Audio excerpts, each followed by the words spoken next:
in Louisiana, y'all tap. Air it out, man. Y'all gotta get me on the podcast. Air it out podcast, Shreveport, Louisiana. Hey, man. Air it out podcast. Check it out, my nigga. Oh, yeah, check it out. Fuck with him. All right, fuck with me. Yo, what's up? This is your main man, Slink Johnson, tapping in with you one time for the one time. And right now, you watching the Air It Out podcast, man. It's your boy Pac-Man, the Hood's Voice Box, you know what I'm talking about. And we got another episode of Air It Out with Pac-Man. And we got a special guest in the building tonight, you know what I'm talking about. Can you care to introduce yourself to my audience, man? Yes, I'm introduce myself. I'm Rico, man. I'm here with Air It Out podcast and Robert, and we really about to run it. Yeah. All right, so look, man, I'm gonna start off. I want to start off probably further back than you would think that I would go. Right. Let's go. So let's go. Before the streets knew your name. Who were you as a kid? I was adventurous. I was running around the projects, adventurous. Like back then, you got to think about it. Like your whole community was family. You know what I'm saying? So I was adventurous. We used to do everything in the projects. You know what I'm talking about? Like before the streets, like we played ball, we played basketball, we played football, we played soccer, we played baseball. We did everything that the normal kids did. The only thing we did it in the projects. You see what I'm saying? When we were coming up, man, it was like, I could tell you, like the whole hood was family. So that's why you see us now today, you know what I'm saying? Like we still act like brothers, we still act like, you know what I'm saying? Anybody we take in, we treat them as family. But that's what the hood taught us. And before the streets, man, life was different. It was different. You know what I'm saying? We didn't have enemies. So everybody was like cool. You know what I'm talking about? Mm-hmm. Raised up in Lakeside and at the bottom.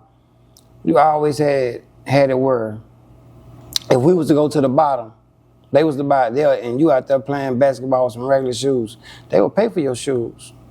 You go to the hill, it was the same love. You see what I'm saying? When you say they, who you mean? The bottom boys, like Bam, Goat and them. They, half of the things you see me do, like for my community, it comes from them. It comes from them. Everything you see me throwing parties, you might see me give back to the community, that came from them. And a lot of people don't know that, like, they really took care of their community. Mm-hmm. You see what I'm saying? So can you tell me, was it like, is there like one moment from like your childhood that kind of shaped your life or shaped the way you kind of think? Man, you raised up in the projects, man, be honest with you, bro. You seen death. You seen death, young. See, that's when you start to realize, you start to see what's going on. When you, as a child playing hide go seek, and you hide and you run across a body or something, you seeing death every day. You seeing you outside playing and dudes shooting over your head, you know what I'm saying? So a lot of things that a lot of people were raised up seeing it. Now we seen like things then, you know what I'm saying?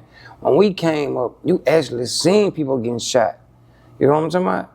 How old you think you were when you first seen your first body or first casualty of gunfire? About 5 or 6. About 5 or 6 in the projects. We was out playing, like niggas had a shootout. You know what I'm saying? You seen it daily. Like you can go down by Lonely Street. Back then they had Lonely Street stores, a store right there where that church at on Lonely. Mm-hmm. Between Allen Avenue, we had a big old white store right there. You had another store down the street where his store used to be in front of the project. But all the hustlers was in front of the white store. Mm-hmm. So you'll go down there, they'll give you food stamps, the bus, you know what I'm saying? So you seen a lot. Like you really seen a lot coming up in the projects. Mm-hmm. Like the normal shit. Like to us, and it's crazy because it became so normal to see. Mm-hmm. A lot of things became normal for you as a child, which it wasn't good, but that shit started molding your brain. Like, this is how I gotta be. Mm-hmm. You see what I'm saying? Like, I had to step on niggas, you know what I'm saying? Because you seeing it come up every day, but so it become the norm to you. Mm-hmm. Now, I was raised I had a good household, and then I had a good father too. You see what I'm saying? So I was real balanced coming up. You know what I'm saying? My daddy was somebody, you know what I'm talking about? And that's why you might see me and my brother them act the way we had, because we was raised up balanced. Mm-hmm. We had my mama staying in the projects, my dad staying out there in City Grove. My dad was more business minded, you know what I'm saying? I'm taking care of business, you know what I'm saying? And my mama just showed love, and what you see that today with her, she showed love. She raised generations of children the same way. And my dad did the same thing to the community. He the first one to bring us a football team over there. Okay, wow. So, let me ask you, because you said growing up as children, y'all didn't really have enemies, so to say. No. So, what did Lakeside look like, you know, before like the politics and the sets or the lines and or the wars came about, like? Before, man, look, everybody was together, man. Like, it was cool. Like, it was mostly about sports coming up. You know what I'm saying? You know, back in the hood, like, you had older guys that had little dudes fight, you know what I'm saying? So it was like that. Then 102 came. 102 came just from my homeboy Tojo. That's who the founder of 102. That came just like normal hood stuff. Then the Bloods and Crips came. You see what I'm saying? But it was mostly like 102. That's what you hear now. Like, that's why people say we more like family. Right. But you know what I'm saying? Like, shit, for the politics, man, it was sweet. If you came to the projects, you never wanted to leave. Anybody that ever visited there, came over there for one day, they never want to go back home. So are you saying like 102 wasn't necessarily associated with a color when it was first brought about? Nah. Color came later. See, before you had 102, you had the Renegades. You had the Renegades. That was a gang before 102. That when you had the Bottom, you know, at the Hill. And you had other gangs. Well, I forgot what Stoner Hill gang used to be. It used to be something. I think the Monks or something like that. You see what I'm saying? So these the old gangs. You see what I'm saying? So when we were coming up, you know, this we were hearing. Then after Colors came out, Colors came in. Right. You feel me? So you had all these different sets start popping up in Shreveport. So why did the gangs initially form, prior to the Colors movie coming out? You know what? That's a good question. I can't even tell you that one, my boy. But just think about it. Everybody want to belong to something. We coming up young, everybody want to belong to something. So you got to think about it like, we came up with the Blood. We had Bloods and Hoovers over there. You see what I'm saying? We had a few Hoovers, we had a lot of Bloods in the projects. You see? I don't know. It just, I really don't know. I don't know who the first, like, my cousin was from out of Queensboro. You see what I'm saying? But I don't really know that. Okay, so let me ask you,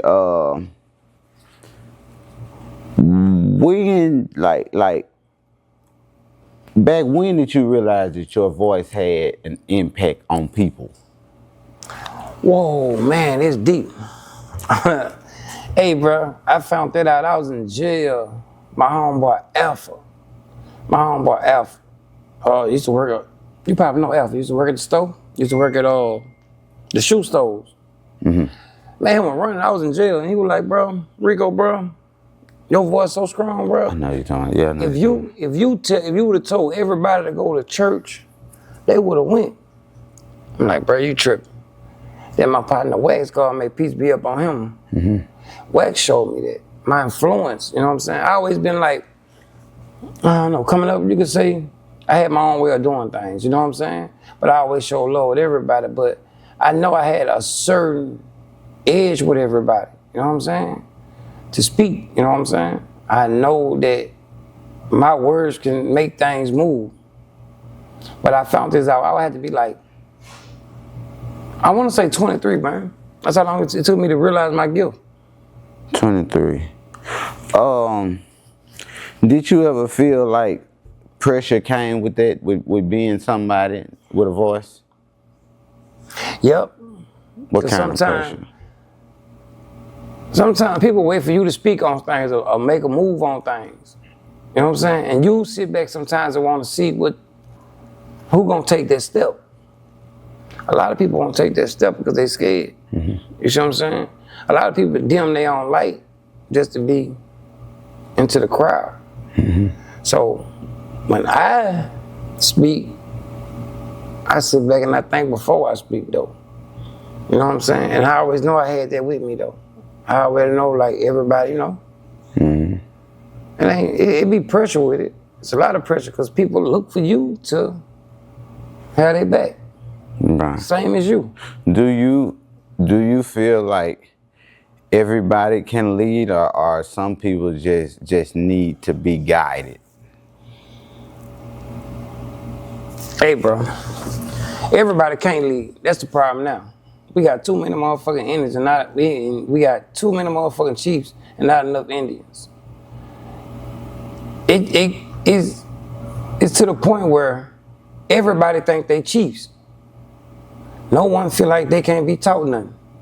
No one feel like, you know what I'm saying? So, yeah, everybody can't lead. It takes a lot for a man to lead. So let's dive into it, because you just said it takes a lot for a man to lead. Do you think that women have the capability to lead? Men, I should say.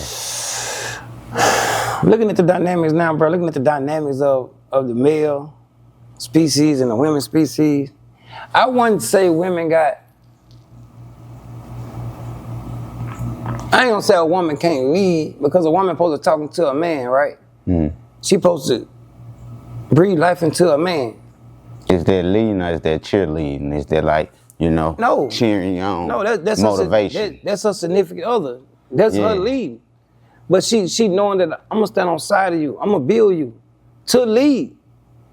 See, a man, a woman, let me take this back. A woman sits back and analyze you. She know your every move.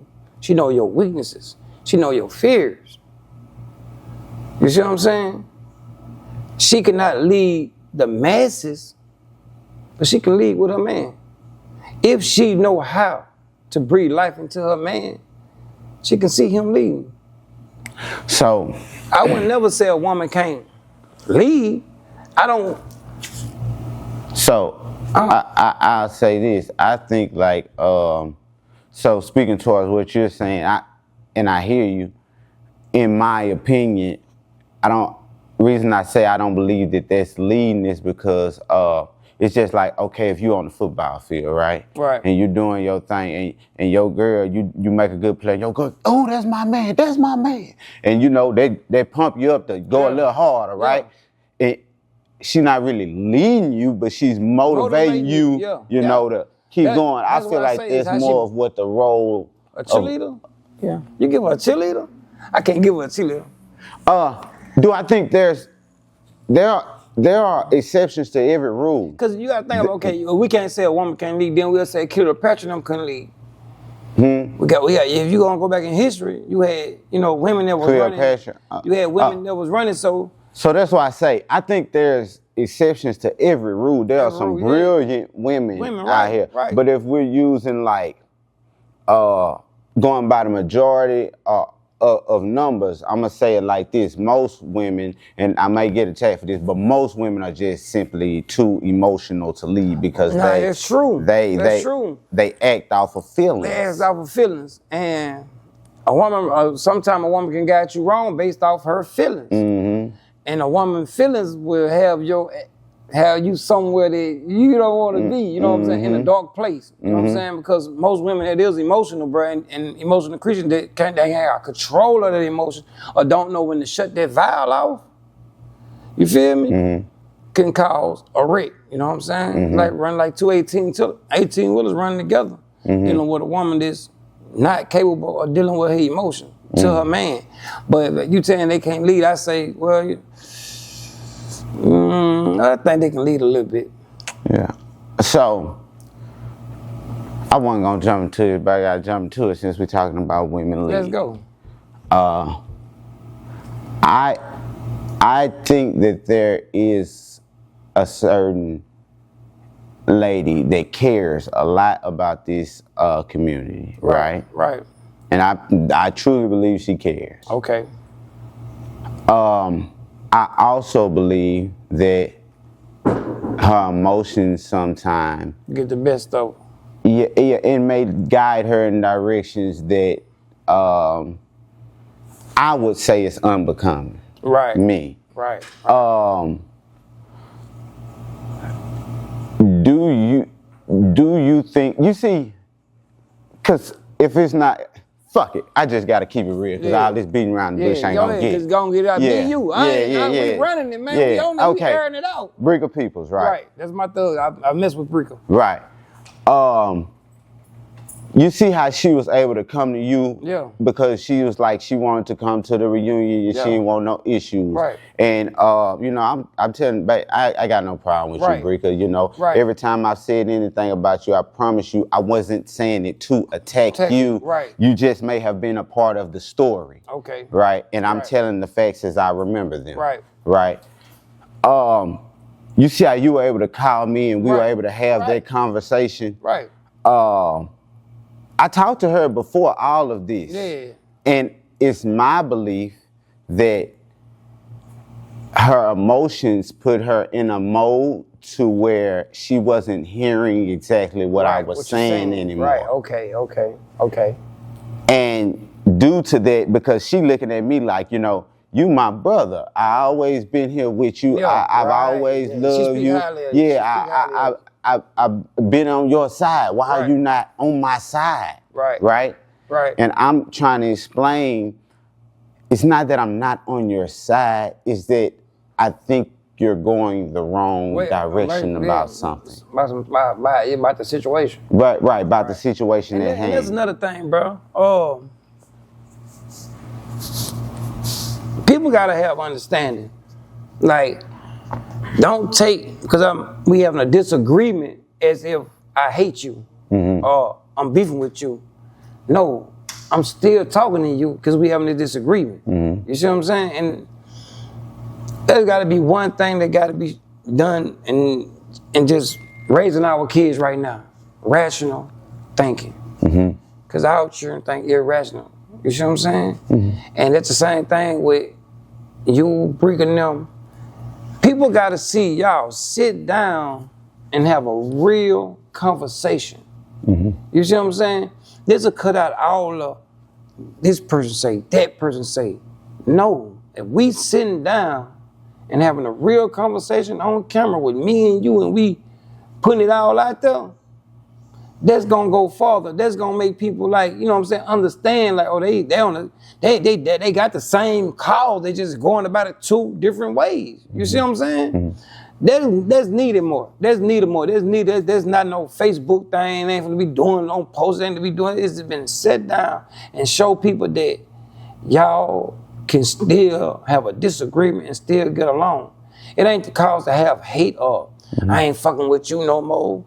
Because on this road of what y'all doing, this community leading, everybody want to see y'all keep this stuff together.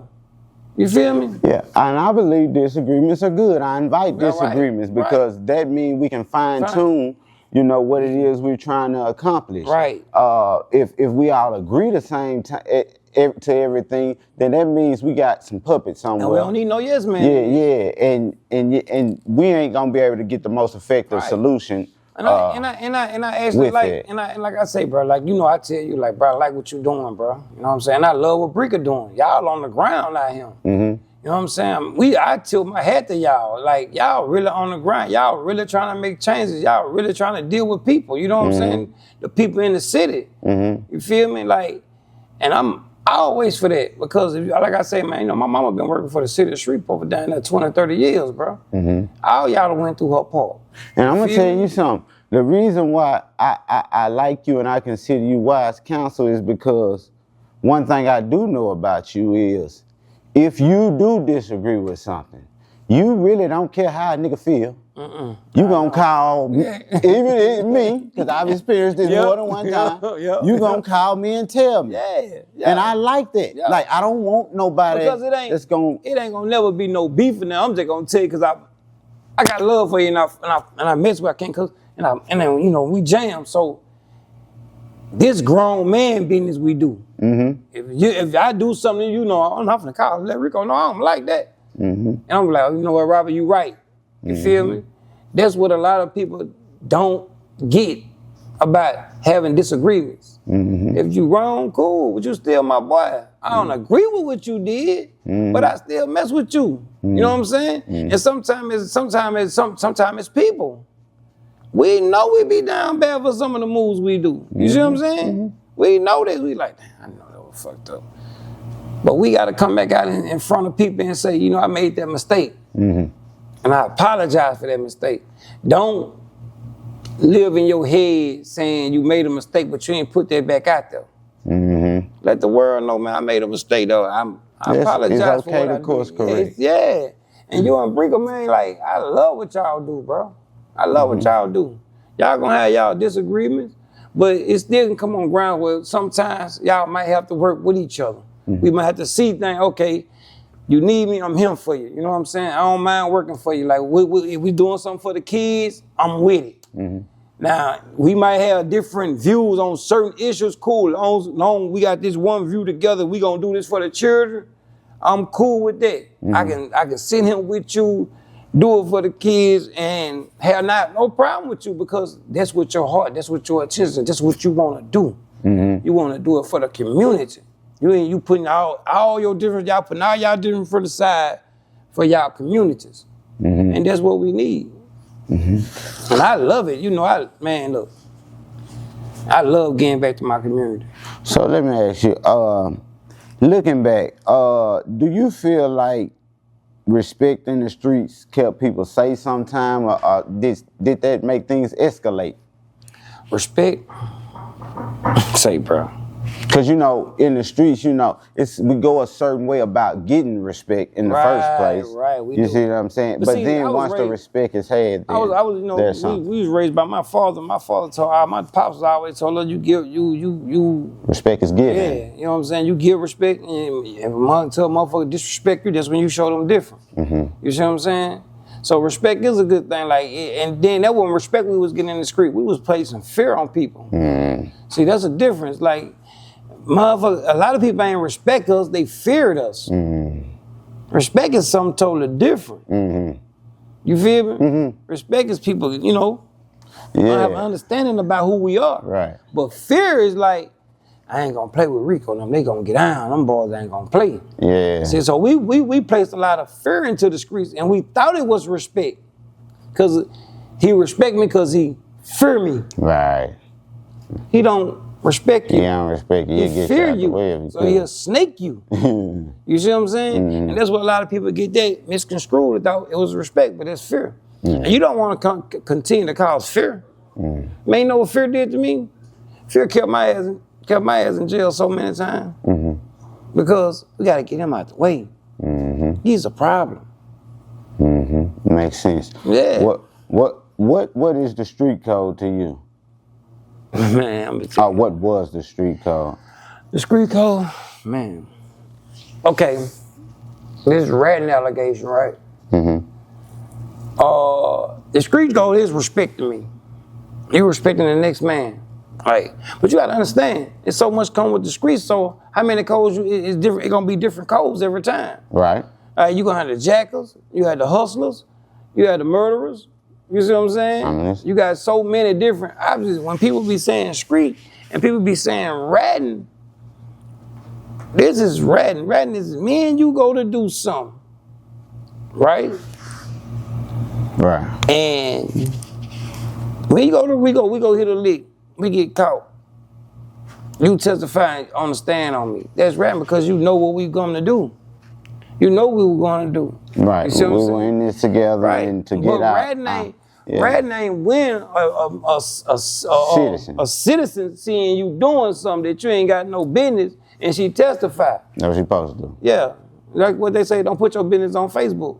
Then they tell you your business is your business ain't show business. And a lot of people show their business. So you can't tell a person that's working a 9 to 5 that oh man, you broke the rule, the rat. Nah, man, he's a citizen. He followed different laws from you. And that's a big thing that dudes don't understand. Snitching and ratting is two different things. You know what I'm saying? Snitching is one of your partners, you know what I'm saying, working with the people behind your back and informing the people every move you make. That's snitching, he telling. A stool pigeon is a person that sit next to you and listen to your whole ep and go tell the people. You see what I'm saying? So it's a lot, like, but the street code, man, But the street code. An old lady that see you breaking in the house and call the police. That ain't nothing. That ain't no snitch. Nah, she protecting her neighborhood. She doing what she supposed to. Yeah, they protecting their neighborhood. Those dudes don't understand, like, yeah, you got people out here that's not weak. I always tell this to dudes. Everybody ain't weak what you weak. You feel me? So if they take what you doing, you offending them, they feel. Because they're citizens. You can't be out in the street telling me, oh, he ratted. Nah, he ain't ratted on you. You put yourself in that position for a motherfucker to tell on you. Your homeboy told on you. You see what I'm saying? And that's what a lot of dudes don't get. But the streets always been respect. Respect first. You see what I'm saying? But if you ever got, as I always said, there's no chaos, it won't be no respect. You feel me? If it ain't chaos, it won't be no respect. So is that only some people only respect violence, or not even violence? I'm finna ask you this something. Pressure. When they came to America, what did they respect? Violence, right? Everything was violence, right? So violence brought fear. Fear with the so-called they brought respect. So violence sometimes brings control. That. It brings it. Like, all right, so let me ask you, what moment made you realize that you ain't want that, that you didn't want the next generation like repeating the same cycle? Man, you know what? What moment there was me sitting in jail? Me sitting in jail looking at the brothers, like little dudes coming in from Lakeside and stuff, and they like, man, ain't your mama main man? I'm like, yeah, like what you in jail for? The dudes be having 20 and 30 years, like, damn, son. Like, then actually what really transformed me, man, was seeing my kids grow up on pictures. I had been in jail like 3 years, right? So I got some pictures from my auntie. I didn't even know the children on the pictures. That was your children. That was my children. I had to take a double look at the pictures to realize that they was my kids. Because I had got lost in that world in jail. But before I left, I was already transforming into that mind frame. My boy Victor Jordan, you see what I'm saying? With him, he was more like, when he came, he was doing some drawing and stuff. So he's ride around, he used to talk to different people about his artwork or whatever. That would really change me. I was changing before I went to jail, but once I got in there, I just kept, you know what I'm saying, pushing. I had more books in my locker than I had food. I had more books in my locker than I had food. So do you feel like jail was, for a lack of a better term, a good place for you? Yeah. Hell yeah. I ain't gonna fake. Hell yeah. Say, bro, I was getting them 2 years be back on the street, 1 year be back on the street. And people gave me that 15 years, that bitch set me down. And I refused to come out the same way. I refused to come out that jail the same way I came in, not knowing. You know what I'm saying? Educate myself. I had been through it so many times, bro, it was a slap on the wrist. It was like, it's like I was going, like jail was my home and I was coming out here for a vacation. That's how it felt. Like, I'm talking about one time I got out of jail, dude. I stayed out 90 days, went back, got 2 years. And then you can't tell me that's a crash dummy move all day. Yeah, man, I ain't in jail. That last joke did it, bro. I ain't gonna fake. I educated myself on, I had so many books, I educated myself on getting to know myself. I had to get to know myself before I get to know anybody. So are you telling me, at what age was this? 23, 26. I would have to be At 26, 27. At 26, 27 years old, you feel like you didn't know yourself yet? I didn't. I'm gonna be honest, I didn't. I ain't know. Is it because you were just moving too fast? Yeah, moving too fast, just into everything. Like, no, I didn't.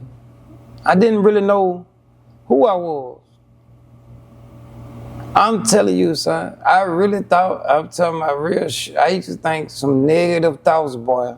Some real devious demon thoughts. You feel me? And I thought that was cool. I ain't realize how much my neighborhood had shaped my mind and make me feel like shit. You know, death was cool. Taking a life is cool. You feel me? I'm being honest, like, hey. So, I'm gonna say are we brought up with like a corrupted mind in a sense? Like, because I know my mama, I know my mama ain't tell me to do nothing wrong. No, the streets got you. See, this is the thing. What we learn in our house, when we hit the streets, we forget, right?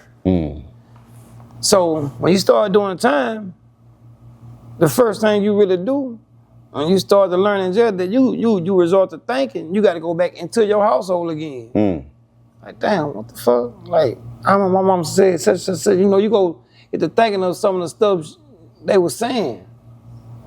And now you looking in the mirror in jail like, damn, she told me this way back then. I didn't catch it. You see what I'm saying? Them lessons, it bring you back to rebirth you. It's up to you though. You gotta dig inside you. See, in the streets, man, you be moving so fast, it's all love. It seems like it's all love. You feel me? But it's fake.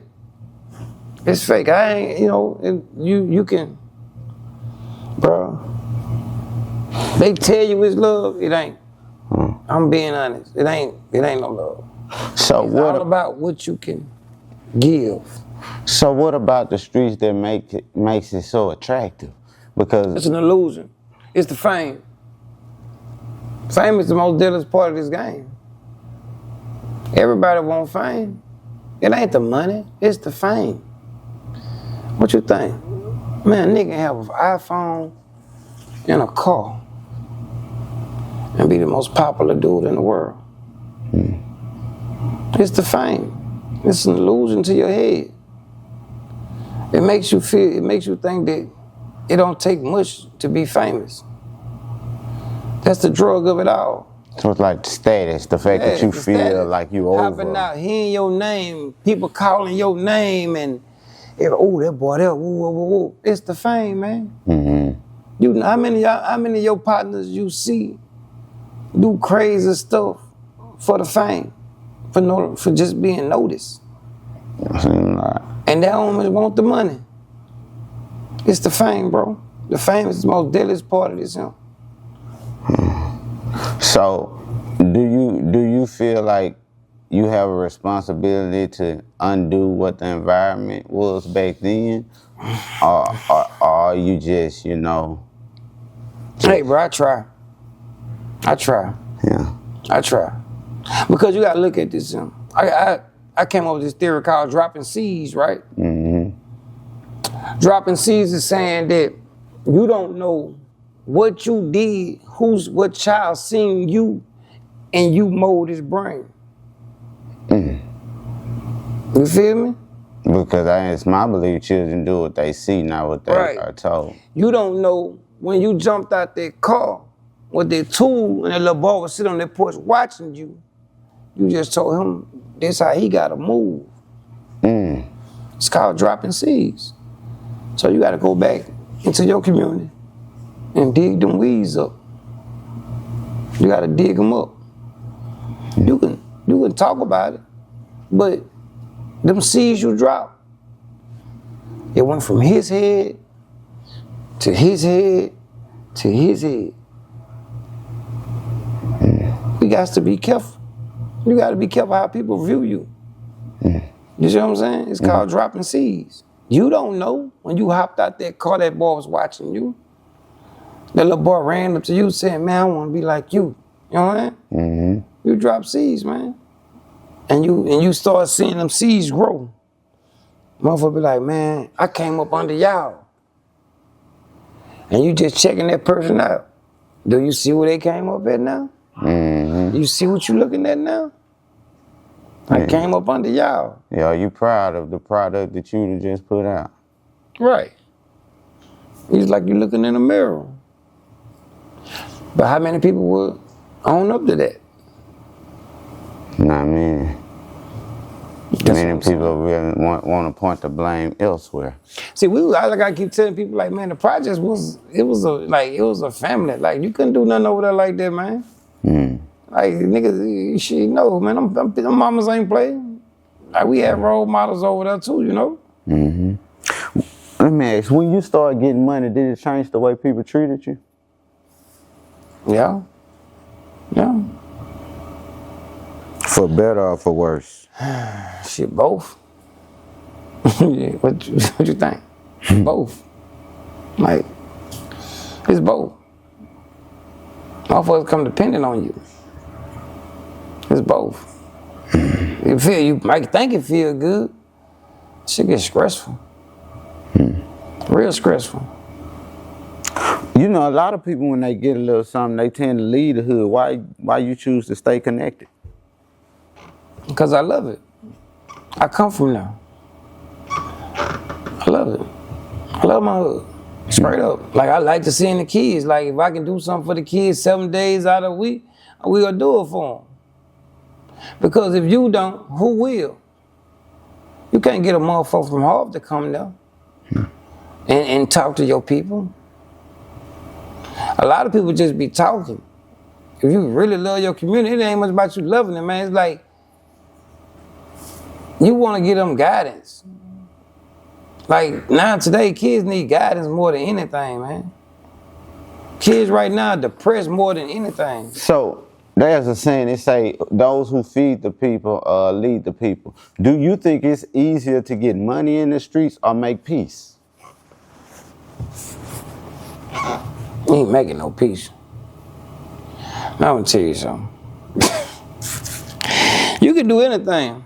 You can sell t-shirts in the streets. You can get money in the streets. You see what I'm saying? You can do anything in the streets and get money. Mm-hmm. And if you out here, man, you can do anything to get money. But making peace, blood and shed. Even though you want to, you know what I'm saying? With a lot of them little dudes that's running around, like, you want to, but you can't. You feel me? You can't at all. Like, you know, they feel like that. But this is the crazy part, though. How many went and checked on their homeboy children? That's gone. Think about it. They at war. His son got to hear that. When he get older. No. Should it continue?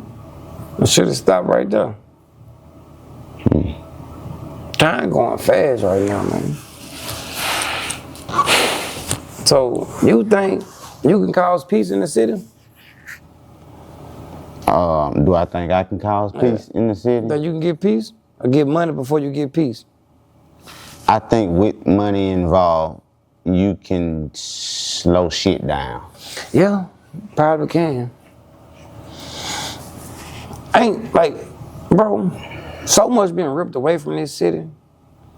Let's start there. So much, this is why they're in the streets, my boy. So much been ripped away, so much funding, sparse funding. You know how much we had coming up? A lot. Yeah, we had a lot. I was on the tail end of most of it. Yeah. You know, when you can go play basketball at Galilee. You know, we had competition. Yeah, a lot. Shit. Yeah, right. Like I think my next plan is I'm gonna do a basketball tournament.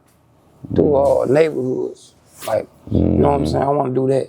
But that's one way you can start. You know what I'm saying? First, you got to start burning them. Like, we had all that going on coming up. Like, we played basketball against City Grove. We played against Queensboro. We played against Wickerland. We played against...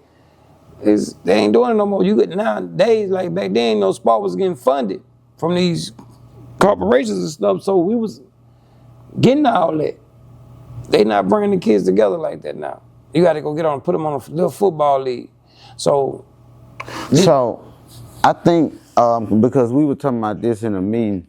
Basically, what the SPAR is saying, the SPAR will allow us to utilize their buildings. Yeah, it will. We just have to make everything I get else. security, police, you real. Yeah, we just have to make everything else. I already know about it. I basically know what I got to do and who I got. You got to get the permits and stuff. Mm-hmm.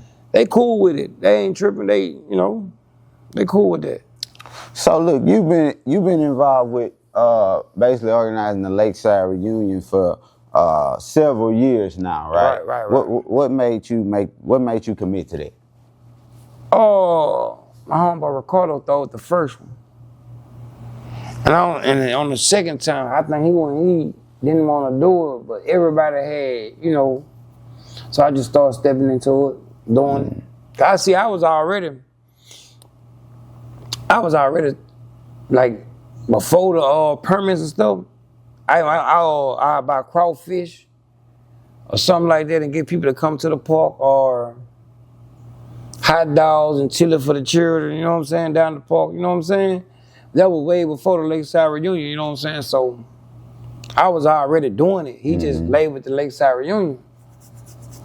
And he threw the first one over there. Andrew Curry. Yeah. That was the first one. And after that, I just stepped into it because he didn't want to do it no more. Yeah. So I just kept it going. Okay. So what has the reunion healed and what has the union revealed? He revealed. Hey, bro, I think it healed a lot, bro. I really do think it does, because it healed a lot because we started doing it so long, every other neighborhood started picking up on it. Mm-hmm. You feel me? And it's been bringing communities together. You know what I'm saying? It really is a good thing. Like right now, we're gonna be at like 11-1 next year. So you gotta think about that. That's a run. Mm-hmm. So everybody else doing it now, and I like the challenges, and I like, you know what I'm saying? I like that, you know what I'm saying? Cooper Road challenge, like, City Grove, they gonna do this, Mm-hmm. I get a kick out of it, but also what we doing is we still bringing the community together. You know what I'm saying? Everybody throwing their reunions, and people are coming back to their community. You know what I'm saying? Some people might come back home sometime and want to invest in something, Mm-hmm. because that's what it's for. Mm-hmm. It's for to bring back the people, you know what I'm saying? Mm-hmm. It's for people to come there and get along and then get the kids everything free. Right. Do you think the city fully understands the impact of like trying to take care of your own hood? As far as like citizens, me, you, other people. Nah. I don't even think, I'm gonna be honest, bro. I don't even think the city council people, bro, I don't even think they understand, bro. We've been doing this thing for 11 years, man. And they know, like people know, like, okay, this is gonna happen. Mm-hmm. We got security, like, why they can't come out and meet the people? Mm-hmm. You see what I'm saying? Come out there and meet them people out there. Don't sit back and okay, I know they having these neighborhood reunions going on. Come out there and put your tent out there. Come out there, reach to the people. Well, in defense of my sister Tabitha Taylor, because I talked to her about this here. Yeah, she said that, if she would have received an invitation, she most definitely would have came. She said only reason hold on. Let me finish this statement. She said, there are several things that be going along, and unless, she said she is human, so she have a lot of things going on, and unless somebody put this on her mind to put it on her calendar, things will slip her mind, you know what I'm saying? But hey, it can't slip it 11 years in a row. How long she been in seat? Tabitha would be her second term, I believe. Okay, second term. These your people, right? Right? That's her area? Yeah. And you know what? This real talk. I would like to talk with her because there's a lot of stuff going on with our park right now, like, and nobody, like, they just ramshacking the park right now. We don't know, you know what I'm saying? I would like to talk to her about a lot of things though. I know that there is a lot of things that are being worked on in Lakeside, Allendale, that's starting like this last month. Yeah. This and last month. Yeah, but see, with the park, they took the But I still let y'all hook y'all up so y'all can have that conversation. You know, I ain't I just be like, dang, bro, like we sitting out, we did this 11 years in a row, and we don't get no, like, you know, come show up, just show up, come meet the people. You never know. These are people that vote for y'all. These are people that having problems and they need help. You know what I'm saying? We need programs. You know what I'm saying? Like it's simple. We need if y'all don't know what to do, come ask us and we'll tell y'all how to get their attention. This city council, and I believe the last city council, but I really say this one because the Levette Fuller, I don't give a damn no more. I'm just gonna tell it like it is. So Levette Fuller was, you could say that city council was a majority black city council. Right. But Levette Fuller, she's culturally Caucasian. She's black, but she's black, but culturally, you know, She don't really know. She don't really know like the black culture like that. You see what I'm saying? So, and most of her finances, I don't think comes from black people, right? Okay. So, I would say this is the very first black city council we've had. Right. And in order to get a lot of the things we want in funding, they gotta have the majority of the votes, you know what I'm saying, on the board. to make it happen. Right. So I think that's the reason that a lot of things that we wanna see, the dirt is just now starting, the shovel is just starting to hit the dirt on it. Because we've been like, we need this for decades, there's nothing moving. So I want to know why they took the damn swimming pools out the neighborhoods. That was some crazy stuff. Cause like you gotta think about it, man. We used to hit the pool every summer. Like they took every neighborhood had their own pool. Well, they took everything out the neighborhood. You know what I'm saying? They took everything. They robbed the neighborhood, and then they expect the Because they children. get to Ellerby Road and, you know. Right, you know what I'm saying? Then y'all expect the children in the inner city they don't have nothing to do but run the streets. And when you got idle time, you have an idle mind, you already know. That's the devil's playground. It's like everybody be pointing the finger at the youth. I don't want to point the finger at them. We need to find out what's going on with them. They need outlets. They need information. They need information. They need it all. They need knowledge. You see what I'm saying? They gotta get in the street and be knowing. Well, you feel me? Do us as adults play a part? We do, because we hide the knowledge from them. We do. Do we hide, or does the knowledge even pique their interest?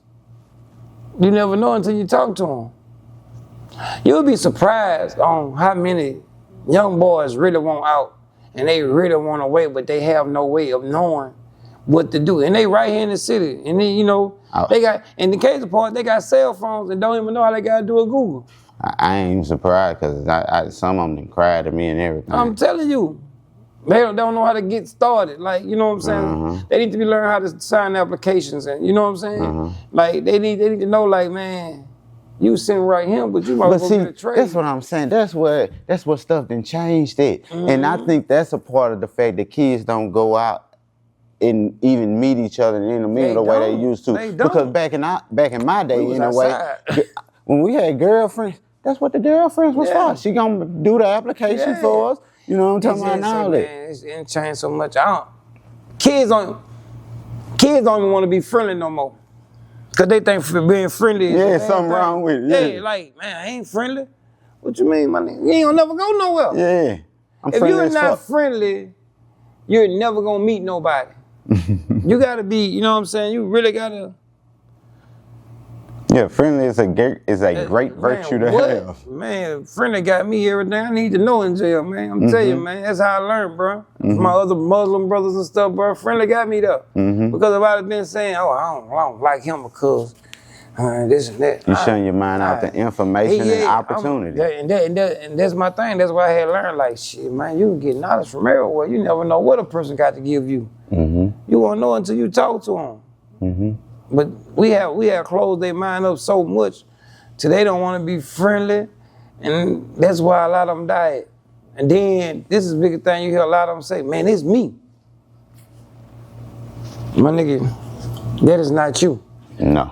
You stagnating yourself when you say that. Correct. So you need to grow. You need to stop saying this is you and find a better you. And that's another thing. A lot of them stagnate themselves, my boy.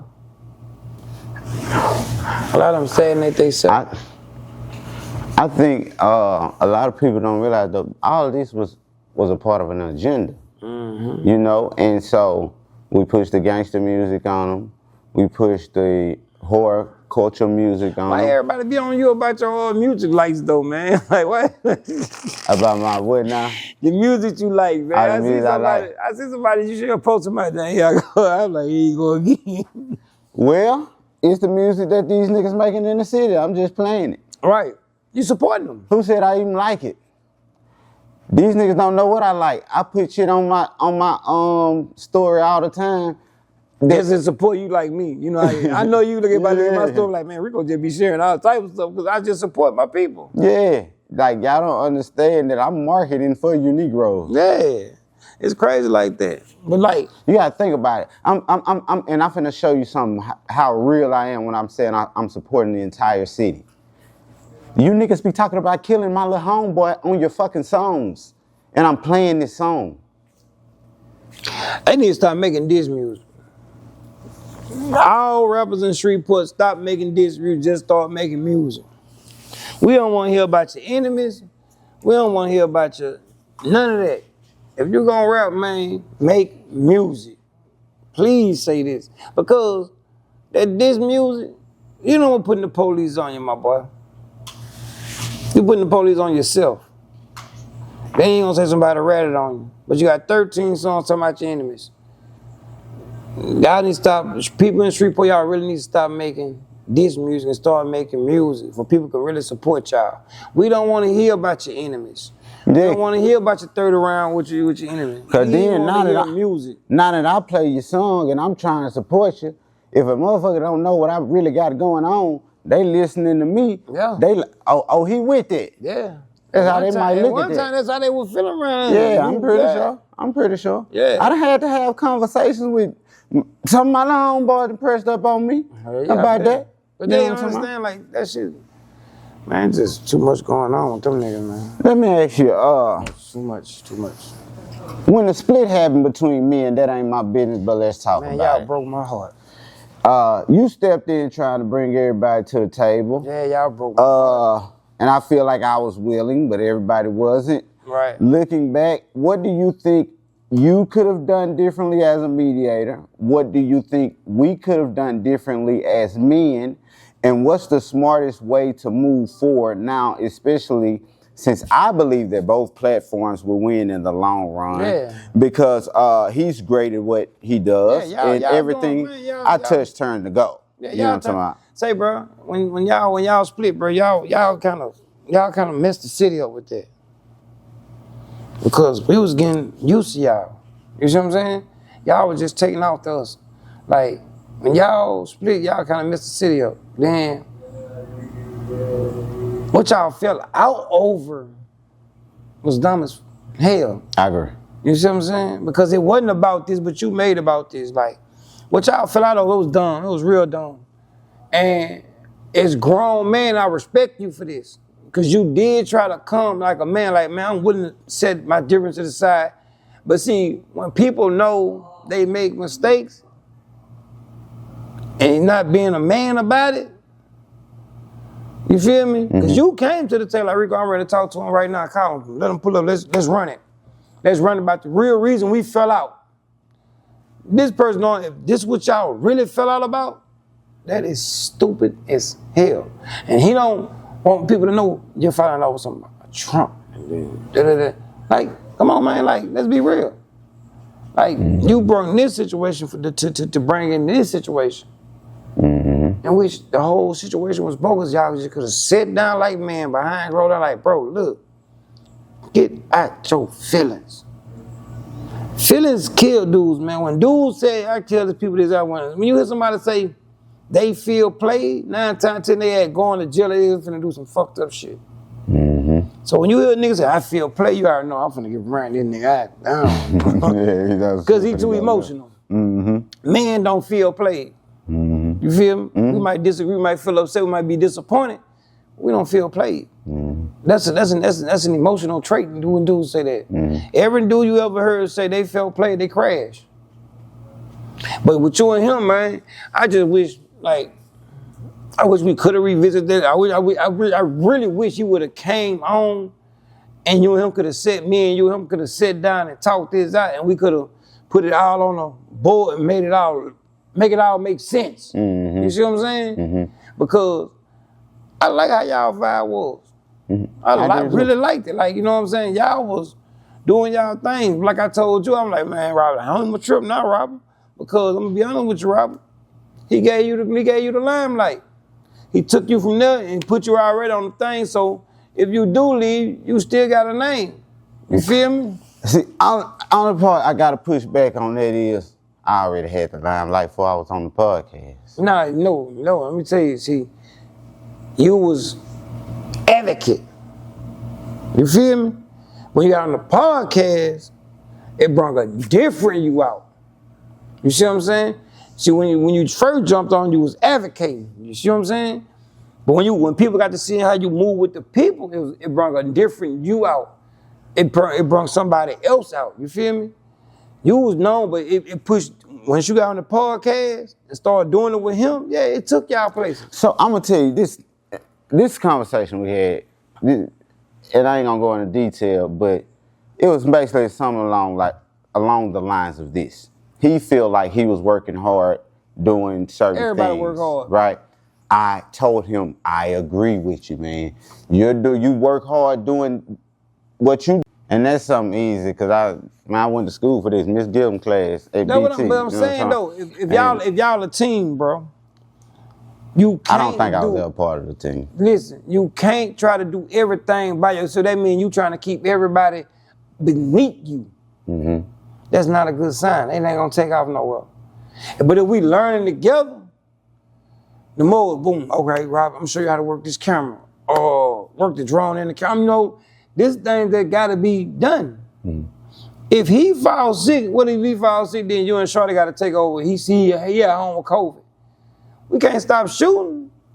We gotta keep it going. But if you wanna be in control of everything, it ain't gonna go right. Well, you gotta think I was the stranger to the show. Nah.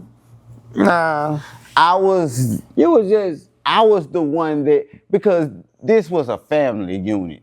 It was. I was the one that. But that wasn't your job. That ain't what you did though. But that ain't what you did though. You see what I'm saying? You came in and the motherfucker wanted you there. You ain't come in and Devo said, I ain't leaving out this goddamn chair. No, I didn't know that. Okay, what they say, man, you want to get on the podcast, bro? The people like it, bro. Right? So, what did you do wrong? You just took a seat. Still, this business. When it's business, you supposed to learn that camera. You got to learn this editing. You got to learn how to work this computer. If I fall sick, I need you to step up. We got to keep this thing running like a clock. Well, I told y'all need a nice street team. Didn't I say that? If he got the cameras, y'all need a nice street team. Y'all got a nice street team out there. It ain't my business. Now y'all in the streets. You know what I'm saying? Late night at the clubs. You feel me? Y'all going in there. You gotta have that. You building a brand. You did a street team. Yeah, he could have been sitting at home on the podcast. Yeah, well, let me tap into my street team. Well, straight to y'all live. You know what I'm saying? Y'all out there in the street doing y'all thing. That's business, bro. The business gotta grow. You gotta be able to travel with that business, bro. You gotta better make things happen, bro. But see, this is my only thing. I feel like I was being painted as a villain, because a lot of times what people were seeing was me trolling or whatever the case may be on Facebook. You were trolling. But what people don't know, like, man, behind the scenes several times I was trying to apologize, trying to talk. You apologize like, a couple times. Like I know this. I know. I can actually speak say, you was willing to sit down and have a real live conversation, and it was driving you that, and I can see this in, like, it was really driving you, like, damn, bro, like, you ain't gonna give me no conversation, like, you can't come to me like a man, and that's when the other stuff happened, because you got kind of frustrated, like, bro, I keep trying to reach out, and your homeboys know I'm reaching out to you, I ain't trying to go this route with you, like, well, damn, like, let's just talk. Don't take it that serious. Because it was nothing for y'all really, bro. Hey, bro, it wasn't nothing but a few words could have went back on it and cleared it up. I'm talking about for the paperwork. It could have been a few words. But see, you putting more on yourself. It ain't your team. Your team willing to come in and cut the loss, cut the risk with you. But this is a way you can say, I got everything. Anytime a person like that, bro, real shit, bro. Ain't nobody that ever did tell me, don't say, man, Rico tried to keep me down or anything. Cause I'm not built like that. I'm gonna give you the blueprint. I'm gonna give you the blueprint. That's just how I go in business. Like, you think when we get through running this motherfucker, you think I'm trying to know, man, WAP know we got a lot on our hands. You see what I'm saying? That's business, bro. He can't do it all. I said, man, you got to find somebody then, baby. You got to find you a good worker. Because I don't know how to deal with no music. I probably come up here and mess with the camera or some shit, you know what I'm saying? But hey, it's a team. Yeah, your team is you're never alone. You building a brand. You feel me? If y'all have been still building that brand, man, it'd have been nice right now. Because y'all got gangsta. Y'all got a couple people that was really feeling y'all vibe on just together. You know what I'm saying? And I hate that it came to that then. Like, it was a lot of behind. Y'all be having, you know, who y'all got my motherfucking head hurting. Y'all got that head hurting. But I hate it when me too, but at the best thing though, he back doing his thing. You doing your thing, you heard me? So it's really shit. But it just, when y'all was together, y'all had so much. It's like y'all, okay, like one more year it was gone. Just pop bigger, you know what I'm saying? I don't even know if it was gonna take that long. No, it wasn't. It was really getting there. And that was the crazy thing about it. Y'all just had who? Fredo Bane on them? Y'all just had Fredo Bane. Then y'all had Tech. Then y'all had Gangsta. Right. He's still doing his thing. He went and got Zay out of Baton Rouge. And I'm proud of him. Like I tell him every time, but I still feel like, bro, like, you know, you should have talked to Robert. Y'all could have came to agreement on the paperwork thing, like, what we gonna do then? Hold it, just go on, you know, woo. And just let it go. It ain't that serious to be like that though. Like, I would never do business with a person.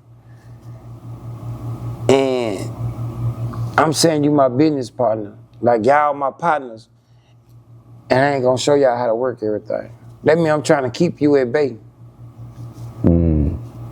I'm gonna show you because I'm gonna tell you, like, man, look. I'm not gonna lie, when I think back on shit, I think I was always finna be pushed out. No, because one time you and him was told y'all was at Shorty Neck. So nah, I don't say that. I wasn't never at Shorty Neck. I told, even behind that, even when that situation was going on, Shorty quit on his own. Yeah, Shorty I used to tell Shorty all the time, man, bring your ass on here on the podcast. Man, come on. Honestly, especially because me and Shorty had that little words, man, everything I was over there doing was to try to make them people feel welcome, like to let them know, like, man, I'm with y'all. Like, yeah, right. Like, now you gotta understand, I'm a joke head. I play a lot. Like, y'all do, because they know me. Yeah. When I went live on him, I was doing that for a reason. You know what I'm saying? Just messing with his head, but actually letting people know this is who he is. You know what I'm saying? On the part, he got a podcast. It was free publicity, but he didn't catch it. That's what I'm saying. Dude, they would get mad at me for stuff like bro, I'm really marketing for y'all. Like when I just shared that Shorty stuff. Yeah. Shorty song. I already knew. Nigga, I like the song Go Hard. Yeah. Nigga, I shared it and said, boo, I promise you, kid, if I don't like you, I'm not finna shed no light on you on my page. I already know. I say Robert being petty right now. I said, he know, guy, I'm not right on. You getting them all, you know what I'm saying? You give them the go, you know what I'm saying? Mm-hmm. That ain't no problem, bro. But I just wish y'all could have worked it out. I'm gonna be honest, like, but y'all, like I say, y'all still doing good. Mm-hmm. Both of y'all, you know what I'm saying? Mm-hmm. So, let me ask you, what you feel like separate a man with influence from a man with wisdom?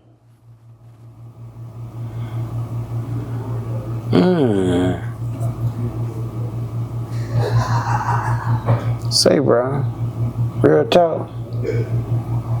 Influence can tell you anything. A man with wisdom will never guide you wrong. That's the separation. A man can influence you to do anything. A man with influence can influence a person to go do anything. But a man with wisdom will not let you do anything. He will quote you down before he let you go down. You know what I'm saying? Yeah. He'll run into you and show you the way. You know what I'm saying? They say that's the best gift in the world, to pass down knowledge. That's the only gift you can ever give a person worth anything, is to hand down your life blueprint. So, due to the fact that it seems like, and I say seem, because the numbers actually don't reflect this. And many people argue me down, but I know the numbers. What is it?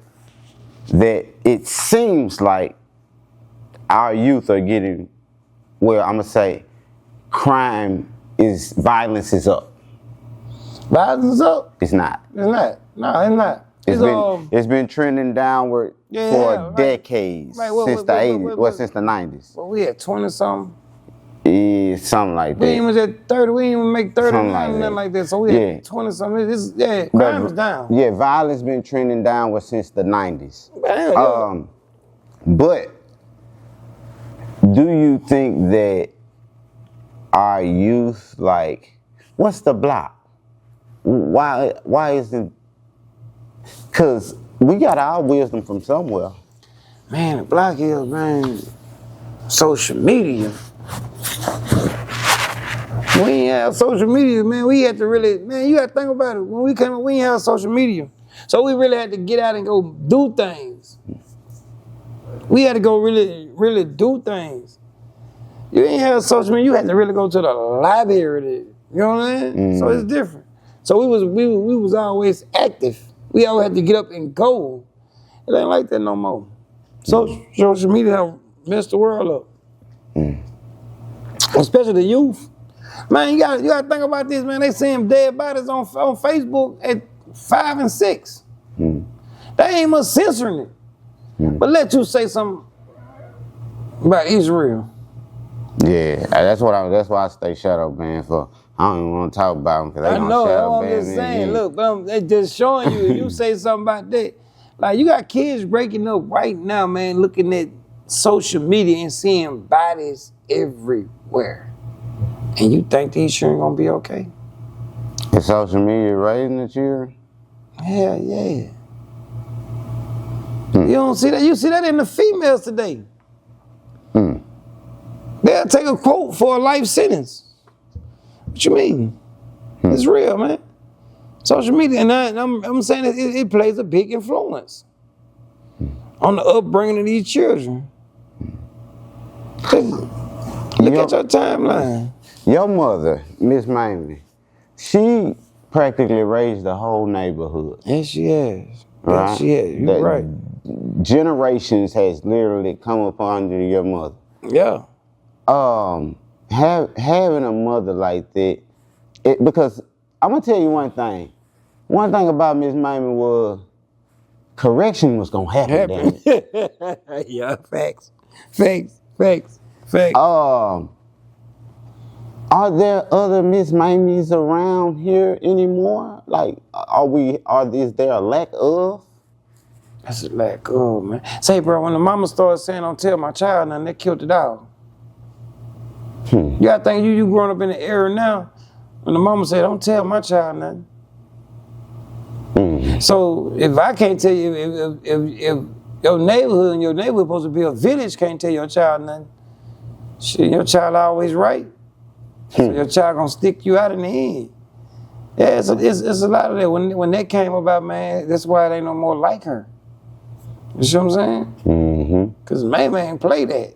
Like, straight up, you can take your child up there now. She ain't gonna play with him right My now. son be up there with her. You, they gonna be like, oh, that's me, man. They already know.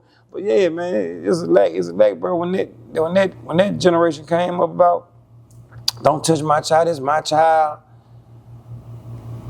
That killed a lot of them. That's why you have little boys like they have. Their mama overprotect them. Mm-hmm. That's why they like that. Nobody can't tell them nothing. Because they raised their mama. Then you gotta think about this. A child gonna run to the less resistant place. If the dad got resistance over there, his dad got, step down game over there. Yeah. Well, he gonna go to his mama, and mama gonna protect him. She gonna let him do what he want. Oh, that's mama baby. And then when the problems begin. That's why you have so many overly emotional young dudes, man. You got a lot of overly emotional young dudes, bro. Because they raised up. Right. Seeing basically their mother deal in emotion. Right. So that's why the way they learn to respond to respond to situations. They wasn't raised up seeing grown ups talk stuff out. Think about it. How many times you ever seen two grown people talk something out and this is to show children this how you handle conflicts? You rarely see it. That's what I'm saying. So that's why I was saying, like, we need more of that being shown. We need people to sit down and show people like, man, okay, I was wrong right here, but and express that and get up and shake hands and show people. Come on, it ain't gotta be chaotic, man. And see, that's why some of the conversations we had, private conversations gotta stay private. But sometimes I wish I could broadcast it to the world. So people could see that we don't always come into conversation seeing eye to eye. Right. And sometimes, it'd be aggression. Yeah. But we're able to be thoughtful enough, to still have understanding in the midst of it all. Right. And understanding usually, that'll solve it all. That'll solve it all. Yeah. Because you're respecting what someone had to say. You're respecting their idea. You're respecting their opinion. You see what I'm saying? And that's what's needed, man. Because some young dudes really don't know how to handle conversations. Like they actually think it got to resort to violence. A lot of them feel like they're like, it's being disrespected. Feel me? Because somebody might have a different opinion of what they have. Yeah. A lot. And they gonna look at it like, oh, this nigga don't like me. Nah, I just got a different opinion. Yeah, I know. I do not like you. This one issue we have a disagreement on. Right. Like when I was raising my daughter, I might ask them little certain questions. You know what I'm saying? Like if I ask them stuff like, if your friend come telling you somebody says something, how would you respond? Just to see where their mind was at. I'm like, nah, you don't respond like that. You respond like, okay, whoever told you, if you said it once, you got to be able to say it twice. Because you come tell me something, you got to be able to say that twice. You got to be able to say it in front of them. Right. And today's world, they call it missing. They call it missing. Back to when we was talking about Brick, I'm going to be honest. Yeah. When all this was going on, because I'm putting it all out on the floor right now. Right. Not only was Brick mad at me, I had many women on my side, on my organization side of things that ain't feel me neither, because they like, why you steady dealing with Breaker, right? Right. You know what I told them? What's that? Man, let's get everybody on the phone right now. I repeat what I said to everybody, because I don't give a damn, because I know I told the truth. Right. So let's do it. Right. And you said it once, you can say it twice, you stand like a man. Now, phones got to get hung up after that. But I'm just letting you know, I'm not a secretive person, first off. Right. So if I say something, I can say it again. when I'm dealing with all these different people, I'm dealing with all these different rappers and stuff like that, I know these niggas don't like each other. You know what I'm talking about? Any conversation I had with one of them, it can be had in the public, in front of anybody. And that's the best part about it. That's the great part about it, bro. Like, you know what I'm saying? Like I told you the other day, like, bro, when I told you last night, I was like, man, don't do that no more, man. Just let that part, when you interviewing them, let that part, I ain't bringing it up. Let me check and see how your mind really is. Let me see how deep your thoughts really go. Because sometimes you got to be that interviewer to make them think before they left out that chair, they like, damn, I ain't even think about it that way. He made me, damn, that's crazy. He made me think about my actions. You see what I'm saying? When you interviewing them young dudes, I feel like, I don't think y'all should bring up street stuff like, oh, who your enemies is. Don't get it no light. They ain't the light they need. Okay, what's your plan? If you was to make a meal, what would you do with it? Oh man, I do now. What would you do with it? Like, what would you invest? Like, what would you you gotta open their minds up to a different light and understanding about life. When you interviewing them young dudes, bro, because they on there for the hype. You see what I'm saying? They on there trying to get their music out. So, I think for the most part, I try to be pretty good at that. I would say the reason why I kind of talked about some enemy stuff with Ratchet Low was because... No, it wasn't with Ratchet. It wasn't with Ratchet Low. Okay. I'm proud of that nigga there. Yeah, I was going to say, the reason I talked about that because I know me and him already settled. Yeah, it's all good. But, you know. Like, you talking about them little youngsters, though, like the youngsters, one of the young ones. When you see Ratchet Low mind already, he level, he understands now, like, I'm going places. I got family, I got, you know what I'm saying? And then you gotta look where they come from. See, you got people like Low and all them, they really come from that. Them dudes come from that. They mama them, you know what I'm saying? So when you see that family, you knowing one thing, that's family. You see how they move as a unit? Yeah. My bus stop was right there by the projects. I used to walk right there to key the house till my mama got off work. You know what I'm talking about? And she come get it from now. Them watching their whole family move as a unit. And that's the support they got for they love they got for their family. Right. That's an awesome love, man. You know what I'm saying? But yeah, man, I'm just talking about them little youngsters. Like, sometimes, man, I wouldn't give them no limelight to talk about no enemies or nothing on my podcast. Like, I don't want to hear about that. Like, my main thing gonna be like, okay, what you gonna do with yourself, though? You out here putting this music out, like, you putting the enemy music out, like, what for what? So what my thing is, I'm making my goal because I believe I consider myself a real journalist. I don't censor nobody. Yeah. So, I ain't saying censor them. So if I ask you something, because I'm never gonna ask you, hey man, who you beefing with out here? Nah, you had told them all, oh, you don't fuck with that side or something. I was like, nah, don't do that. Just say, bro, you can be a real journalist, bro. I'm tell you, like, my opinion.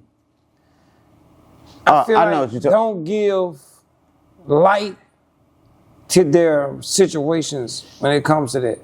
Oh, you talking about the interview with Spank when I was at the basketball court? I was Jeff 19. You was sitting on the couch, a black couch. Oh, you talking about Binary? Yeah, I guess his name. Yeah, 19 Binary. Okay, so I was genuinely clueless. I guess most of it on him. Yep. Oh. I was genuinely clueless. Oh yeah. You ain't do your research?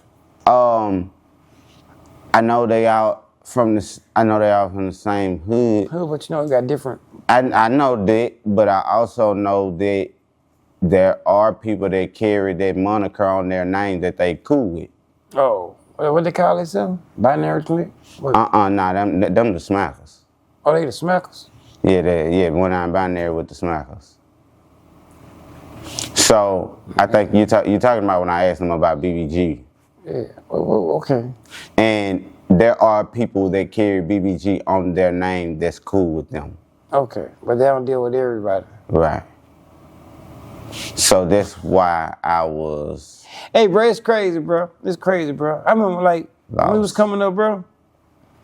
Like, we used to be with City Grove, you know what I'm saying? Now, me and Ronco, them the best friends. One time, like, when I'm coming up, like, this real shit, me and Fleet almost had a shootout against each other. That is my dog. You know what I'm saying? Like, and we look at this like, damn, like, I don't know how these youngsters I don't know how they gonna heal. I don't know how they gonna heal, my boy.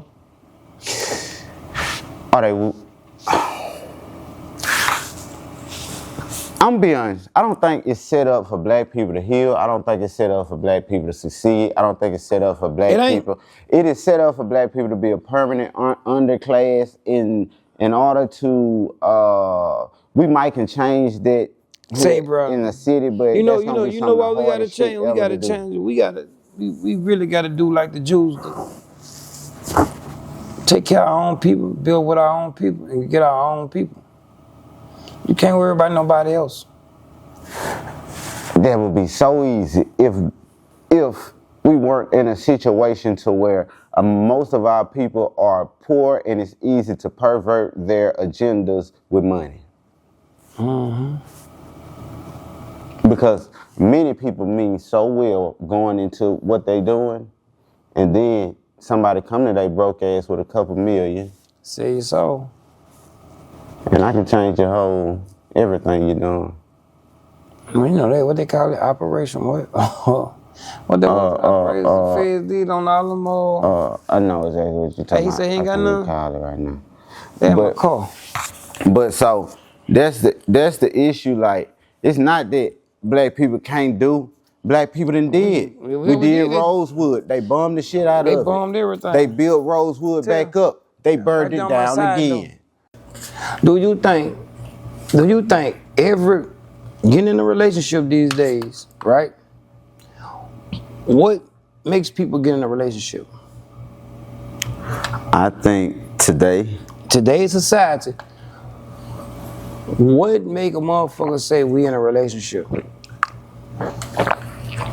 Convenience and fucking. Facts. I think them facts. Cause nobody don't sit down and talk about a blueprint or a plan on what our relationship gonna be based off of and what we gonna do. They don't get to know each other. Nothing. None of that. Don't really know. It's just the sex good, you look good, you do some things. We do some things to help each other. And that's based off, you know what I'm saying, just what it is, you know what I'm saying? How many motherfuckers you know right now in relationships and really don't know each other? A lot. Because they jumped the gun.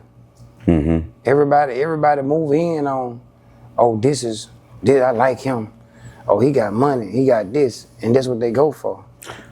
Yeah, they're not looking for a life partner. No, they're not. They looking for a good time. A good time. A feeling. And that's why we had domestic violence crime so high. Because nobody sits down and really talk about it, you know what I'm saying? Everybody looking for a thrill. Everybody looking for to be Jew good. You know what I'm saying? So that's why we have a domestic violence high so crap, because nobody really gets to know each other. Nobody don't do no background check and see, okay, what roots you come from. You see what I'm saying? Yeah, what's your upbringing? Is your upbringing likened to mine? Right. Do we see the world the same way? Right. We don't. We sit around and we deal with people based on how they make us feel. But not what they really bring to the table. And I think a lot of that got to do with a lot of us being stuck in survival mode. Yeah, true. Because survival mode for me was growing up, like, find a female, move in, you know. Do what you got to do to survive. You know what I'm saying? So when you get older, you start to wondering, like, man, what I'm doing with this motherfucker? I don't even know this motherfucker. You know what I'm saying? You be like, I don't even know you. And it's for real like that. Because nobody never sat down and say, okay, why are we together? You know, I like you physically, you know what I'm saying? But is you there mentally? A lot of people ain't there mentally. It's crazy. Yeah. You know what I'm saying? I agree. Most people don't even have mutual, like, goals. Goals, they don't. Like, and then if you have the goals, a motherfucker like, you know, some females, man, Both vice versa. Male and female get intimidated, so they start to tear each other down. And that's why we have these problems. Like, it's not, it's really not like, it's like we just spinning our wheel. Yeah. You know So what I'm saying? I'm gonna tell you the problem. I think that nowadays a lot of people think love is a feeling and not an action word. Right. And that feeling like, that's why I tell most people, I don't want your love, I want your respect. You feel me? I want your respect, because your respect, you're gonna grow to love me. No, yeah. If you respect If you don't respect me, you can never grow to love me, you will never understand me. Then if you're too intelligent, they might think you talking over their head. So they fear and they start to tear down the situation. You feel me? So you always gotta be mindful. Like I say, man, this is what we up against as men. You know what I'm saying? A lot of women don't understand their roles no more. Most women act like men. Yeah. They talk like dudes.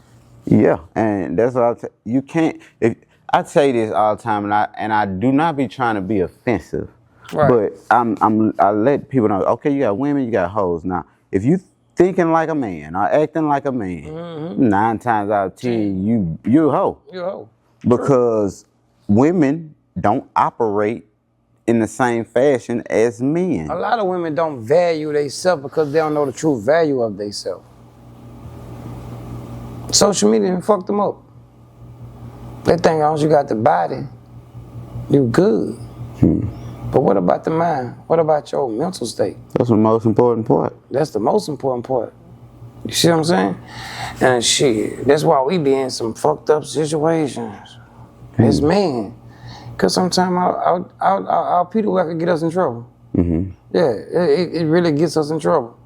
And, you know, me being me, I ain't got no grace. So when I go there, let the little girl say, take her through there, take her through there.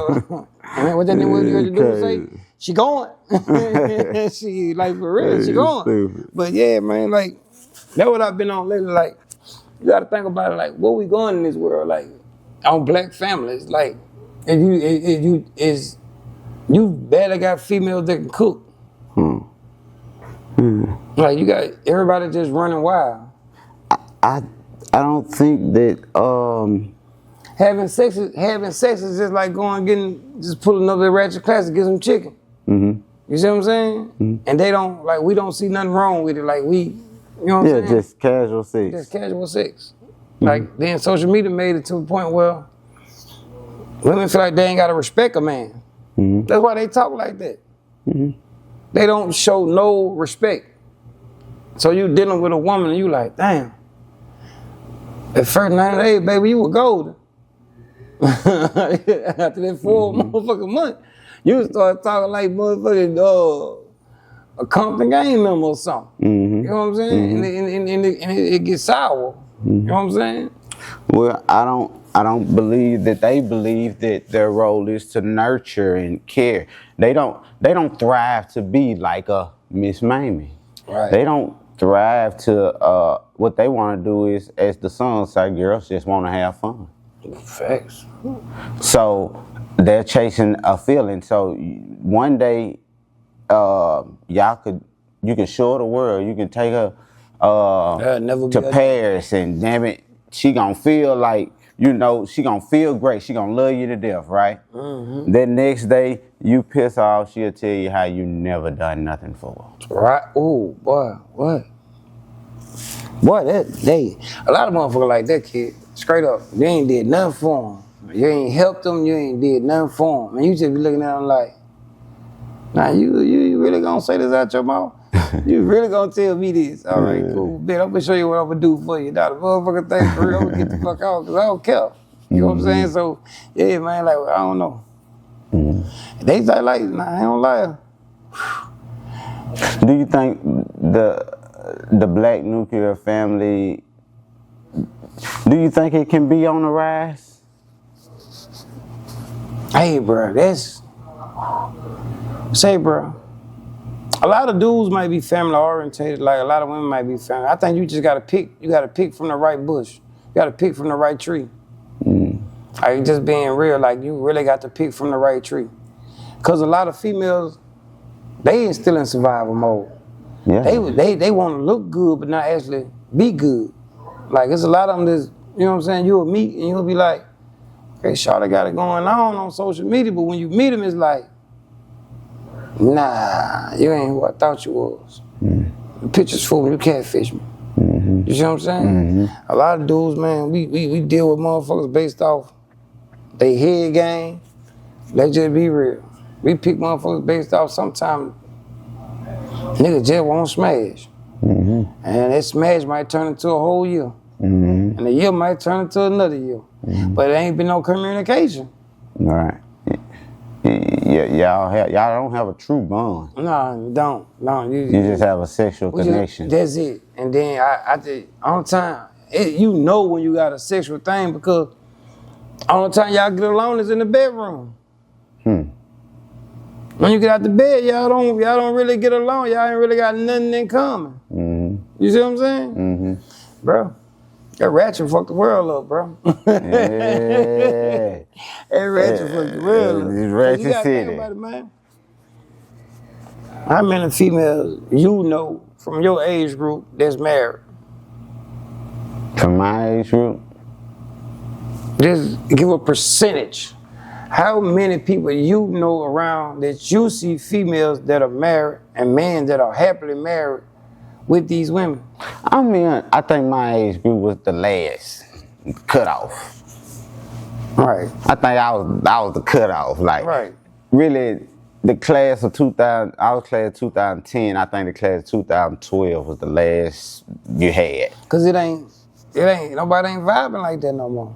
Yeah, everybody's promiscuous, and most women are promiscuous right now because they feel like they man.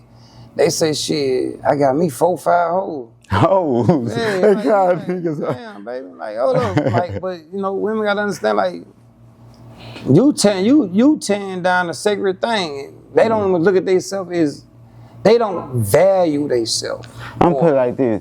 You know, a key that opens many locks. That's a great key. Right. But a lock that's opened by many keys, that's a piece of shit lock. That's a piece of shit lock. That lock ain't that. I think it was a dude gave an example. He was passing around a border. Now he say he had the border like that. He passing around. He passed it. He said, now if I stick my hand in there, he stick his hand in there, and he stick his hand in there, we ask you to drink it.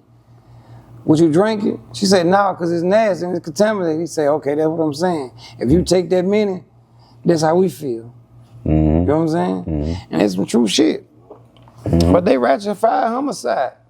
And this, you know, just looking at the world today, man, I don't think we're going to have too many. But let me ask you this. What role does the man play? Where is the man messed up in this? No, the man messed up right now because you really have dudes looking for partners. You see what I'm saying? But you got these women with these outrageous stipulations. You see what I'm saying? They want a woman look at a man right now as a financial need. He's only good at his last dollar. He don't get the benefits of to get his back scratched. You know what I'm saying? He work hard. He only good as his last dollar. To some women. For real. A lot of stuff happens and you be like, man, why that happen? Sometimes a dude to sit there and get a woman all the way together, right? And then when that man take a fall, what she do? Oh, I'm ready to go. Oh yeah, she's smashing out. So where is a man conditioned at now? Why you think men don't want to be married now? Why you think dudes not wasting their time? Because a man is looked at is for financial gain. That's what a man looked at as. Financial. So have we raised a lot of prostitutes? Because that's what it sounds like. Basically, that's what the world really doing. Because a woman that's looking for a man for financial gain, that's a prostitute. That's just like a mama telling her daughter every time she call her daddy, asking for money. What you think you raising? A prostitute. You starting the young through the daddy. Cause she ain't asking her daddy how your day going. She ain't saying, Dad, I just want to come be, you know. The mama telling her, "No, call your daddy. He got it." So now head down. I gotta call my daddy to get money. So what that translates into? I call men for money. I'm gonna get money from That's men. what a man for. Yeah. For money. Mm-hmm. You know what I'm saying? It's a wicked world we live in. Mm-hmm. That's why you have a lot of females now. But I've learned that a lot of people don't understand how that's simple. How you just simply broke down the building blocks to the way the mind thinks. It's like people don't even understand that. So they don't understand that, okay, if this goes on in your childhood, as you grow, your mind will think like this. Right. So trying to get a motherfucker like a mother or something to take accountability to say, well, look, if you teach your daughter this, they say, well, nah, my daughter ain't gonna be like that.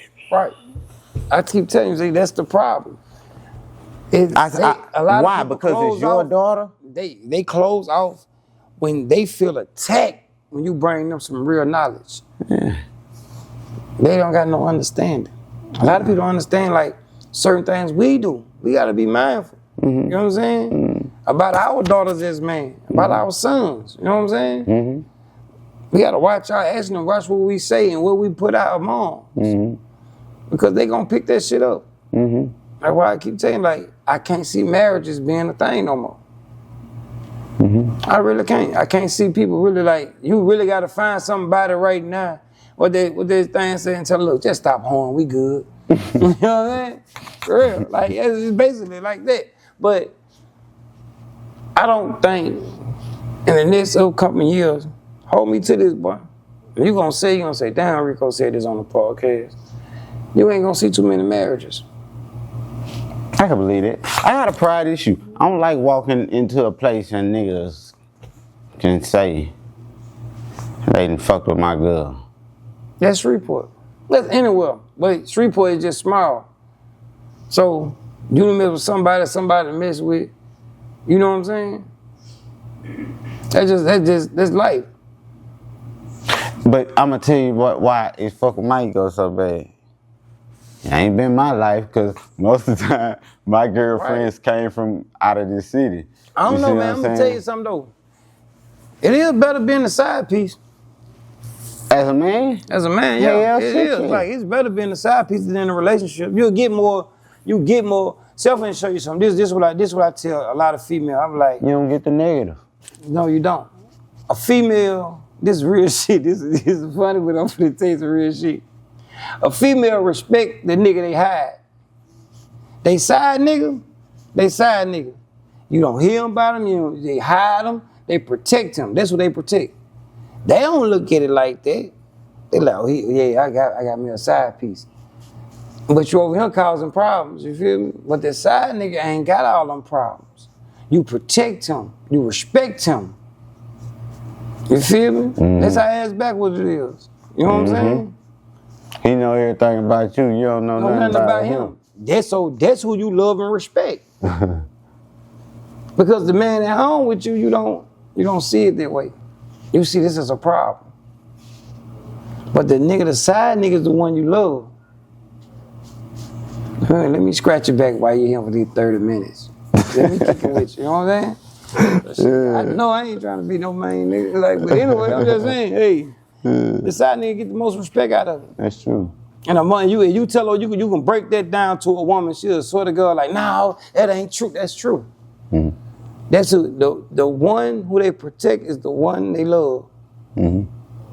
Even though they mind thinking they know, but they really don't. They don't. That's why I've had this conversation with so many women. Like, I tell them all the time, like, I can predict your actions better than you can. Yeah. Because I know how you think off of your emotions. I've said and watched you do this 100 times. I tell Nick Scratch, bro, a motherfucker, if you listen to a motherfucker, they tell you what they're doing, and they don't even know they've been told. You just be like, okay, cool. Because they done told you in so many words without you even was going there. When I say some shit like, oh, let me give you something. And be like, like, damn, so what you got a nigga now on the side? Oh, I wasn't saying that when you were fucking with that girl. Look, you know that. Oh, That's the one. They said without saying. Yeah. I gotta tell you, say, bro, I read the body language book in jail, bro. Damn, It told me about the wordplay. So me, I'm big on listening to every word, the EDs and the INGs. Me too. Past tense, present tense. Say, when you listen to it, you like, man, this motherfucker lying in my face. And this motherfucker knows she lying. Like, these are things that I know about certain things. You know, females dealing with them. So my first thing I do, I get you on a truthful question. So I get you on some truthful question stuff, you start talking. So I hit you with a bogus question, just to see your body language change. So I hit you with something I know you'll lie about. So when you lie, I see your sign when you lie. I say, I got you right there. So now you playing into my game. Yeah, because you know. Yeah, I know when you being honest. I know when you exaggerate. Now I know when you're lying. Just like a lie detector test, that's what they do. That's what it do. I had the FBI book on reading a lot, They ask you your name. They know you're going to tell the truth about your name. Yeah, you know what I'm saying? Shit, man. No, I don't think, but I don't really think we having too many weddings come up. I don't think dudes, because they had a survey or something saying dudes just want their peace. Dudes just want to be at peace now. Like, dudes ain't really trying to marry women. Dudes trying to raise their kids and be at peace. You finna go? You finna go? I'm gonna put this in your car, and I wasn't finna go. I was listening to the conversation. Yeah. I sound like two narcissists. See? They call us narcissists. See? Hey, go ahead, you right there. The first thing they call a man a narcissist, because you can be dropping jewels and they'll be like, oh, I don't want to hear that. Because they don't agree. That's like they don't agree with Kevin Samuels. But he made facts. But, you know, women, man, something else, man. Yeah. You just got to enjoy your moment. That's what I tell dude, I like, shit, well, be a time. we ain't got nothing in common, so enjoy the moment. Yeah. Basically, enjoy it. Because when the credits roll, it's over. See. But man, I appreciate you for bringing me up, bro. And I appreciate you bringing me up, bro. We got to do this shit again. Already, man. It's your boy, Pac-Man, the Hood's Voice Box. You know what I'm talking about. Look at her. That's the first thing a woman say when they be. Yeah, tap in.